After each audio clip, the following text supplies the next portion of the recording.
Hi everyone, it's James here from Production Expert. I'm at Studio Zine 2019 and I have the immense pleasure of being able to interview the one, the only Mr. Mick Gazausky. Hi, Absolute pleasure, sir.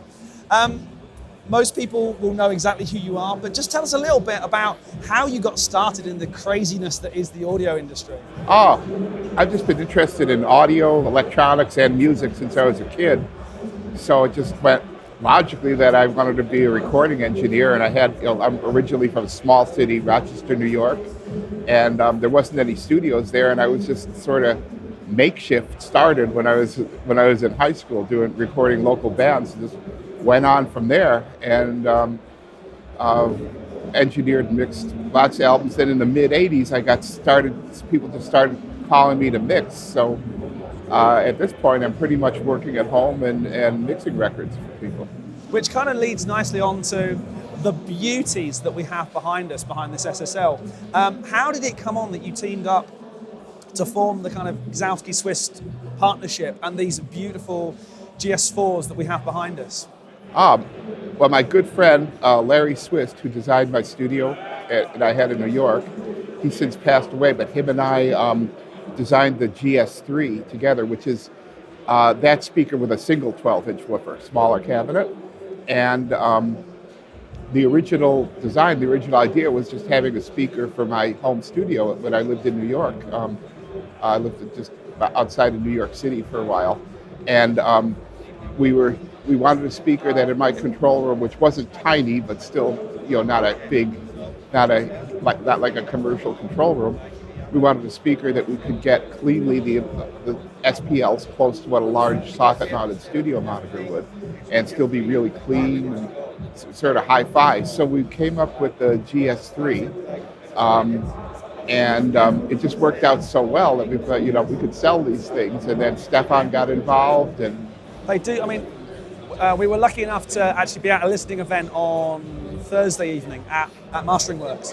And the GS3 sound amazing, but these, even in a trade show environment, the big GS4 sound absolutely these are stunning. Yeah, it's, I was almost shocked when we did the first prototype of the GS4 because the way the two woofers couple in this cabinet, it definitely gives apparently a lot more than the single 12 in the GS3 does.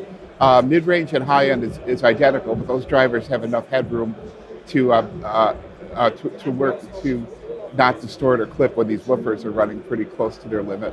I think we're probably getting close to 6 dB more output on the low end of this. 3 dB down point and the roll up on the bottom is similar between the two speakers, but we have 6 dB more capability with this system. Still 3 dB down point is still 35 hertz. Being a sealed cabinet, it rolls off 12 dB per octave instead of 24.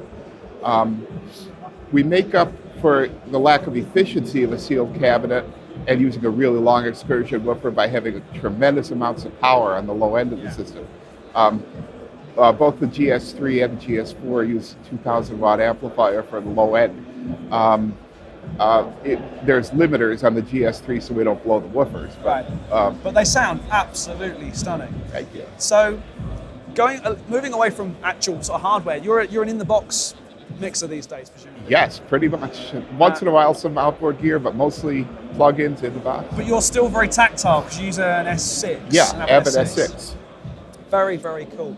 So, tell us a little bit about your starting point on a project. At what point will you become involved? Will it be literally here's a track, do your thing, or and do you have like a template that you'll always use, or is it always a fresh approach to work? It's a template, but it's a fresh template. It's I have my returns laid out, my submasters laid out.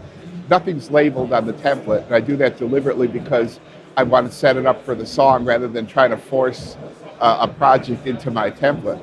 But I usually have all the returns and all the submasters and everything I need set up, and my busing arrangement is all set up, just not labeled. And then when I get a project in, usually comes one of two ways: either a Pro Tools session or just tracks. If it's just tracks, I just I load my template and just import the tracks in, and then bus and set it up like I do. If it's a Pro Tools session, I go through, they usually don't label their buses and sends, so I usually go through and figure out what was going on in the session they sent me, label everything that's there, take out everything that's not used, and then and go from there. They usually give me a rough mix. If not, and they give me a session, I listen to the session before I do anything to it. Usually just bounce it so I have it as a reference.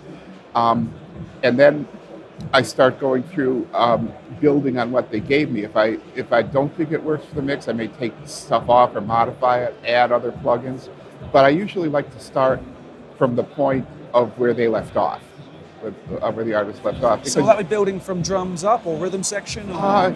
Yeah, rhythm section. I usually start with drums, bass, and whatever the main chordal instruments are, like main keyboard or guitar. And I go through the session, find out what makes the song work in its skeleton form, lead vocal, and then I build from there.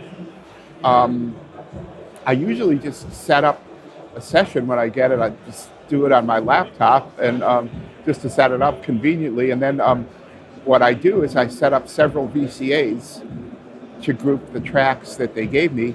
And that way, when I set it up on the S6, I make one layout. It's VCAs, my submasters, master faders, and then and so I can just attention any VCA and it spills. So yeah. I've some sessions are sent to me with well over 100 tracks, and I can usually keep it in 24 faders. So and, that's your ideal, going to 24 faders and thinking, yeah, I can manage this. I have 32, so in case I need more, sometimes I do, but basically I'm working balances on 16. I have 16, center section 16. So on, say, 17 through 24, I'll have the VCAs.